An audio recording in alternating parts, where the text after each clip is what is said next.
The lantern maker of Crescent Harbor. English Story Level 6. Crescent Harbor was famous for its floating lantern festivals, where thousands of glowing lights drifted across the moonlit sea like stars set free from the sky. Every year, people traveled from distant towns to witness the spectacle, yet few knew that the most radiant lanterns, the ones that changed colors as they floated, were created by a single reclusive artist named Leora. 16-year-old Ben, who admired her work from afar, always wondered how she made them shine so magically. One foggy evening, Ben noticed a faint glow coming from Leora's workshop near the cliffside. The building was usually quiet and locked, but the door was ajar as if inviting someone inside. Unable to resist his curiosity, Ben stepped in carefully. The workshop was filled with strange tools, delicate papers, shimmering powders, and dozens of lanterns suspended from the ceiling. They glowed even without candles inside, illuminating the walls with shifting patterns of gold and violet. As Ben examined one lantern more closely, it pulsed gently in his hand. Suddenly, a soft voice echoed behind him. Leora stood by the doorway,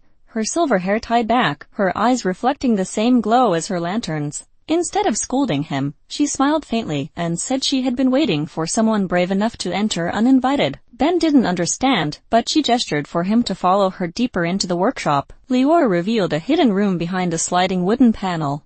Inside was a circular pool filled with glowing water that rippled like liquid moonlight. Ben stared in astonishment as reflections on the surface formed galaxies, clusters of stars, and swirling nebulas. Leora dipped her hand into the water, and the lanterns hanging around the room brightened in response. She explained that the glowing water was known as moonflux, a mystical substance found only in one place beneath the harbor. According to Leora, moonflux was created centuries ago when a meteor struck the seabed, releasing star-like energy into the waters. Lantern makers like her were chosen protectors of this celestial source. The lanterns she created weren't just decorations. They balanced the energy within Crescent Harbor, keeping storms at bay and guiding travelers safely across the sea. But the moonflux was diminishing, and she feared that soon the harbor would fall into chaos unless a new guardian stepped forward. Ben listened in awe as she'd explained that the moonflux responded only to people whose hearts held both courage and compassion. She placed a small lantern in his hands and instructed him to lower it into the glowing pool. When he did, the water surged upward, surrounding the lantern with swirling light. The lantern changed color rapidly before settling into a soft blue glow. Leora watched him closely, then nodded in approval. But before Ben could celebrate, the lantern began trembling violently.